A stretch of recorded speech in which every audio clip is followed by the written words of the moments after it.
Guys ಇವತ್ತಿನ promo ಮಾತ್ರ ಸಖತ್ತಾಗಿತ್ತು ಅಂತ ಹೇಳ್ಬೋದು. ಎಸ್ ಬಿಗ್ ಬಾಸ್ ಅವರು ಇವಾಗಲೇ ಪ್ರೋಮೋ ಅಪ್ಡೇಟ್ ಮಾಡಿದ್ರು.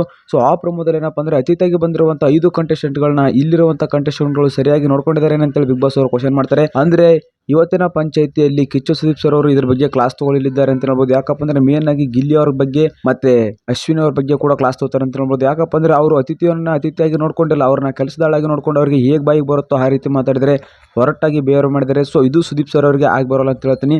ಮತ್ತೆ ಇನ್ನೊಂದೇನಪ್ಪಾ ಅಂತಂದ್ರೆ ಅತಿಥಿಗಳನ್ನ ಇವರು ಹಾಗೆ ಹೀಗೆ ಅಂತೇಳಿ ಏಕವಚನದಲ್ಲಿ ಮಾಡಿದರೆ ಅತಿಥಿಗಳನ್ನ ಅತಿಥಿಗಳಾಗಿ ನೋಡ್ಕೊಂಡಿಲ್ಲ. ಸೊ ಆ ಕಾರಣಕ್ಕೆ ಸುದೀಪ್ ಸರ್ ಅವರು ಇವತ್ತು ಎಲ್ಲರಿಗೆ ಕ್ಲಾಸ್ ತಗೋತಾರೆ ಅಂತ ಹೇಳ್ತೀನಿ. ಇನ್ನೊಂದೇನಪ್ಪಾ ಅಂದ್ರೆ ಈ ಕಂಟೆಸ್ಟೆಂಟ್ ಕೂಡ ಅತಿಥಿಯಾಗಿ ಬಂದಿರುವಂತ ಅತಿಥಿಗಳಿಗೂ ಕೂಡ ಕ್ಲಾಸ್ ತಗೋತಾರೆ ಅಂತ ಹೇಳ್ತೀನಿ.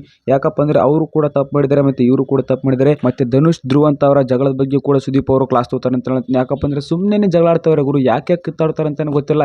ಈ ರೀತಿ ಮಾಡಿದ್ರೆ ಅಂತ TRP ಅಂತ ಅನ್ಕೊಂಡಿದಾರ.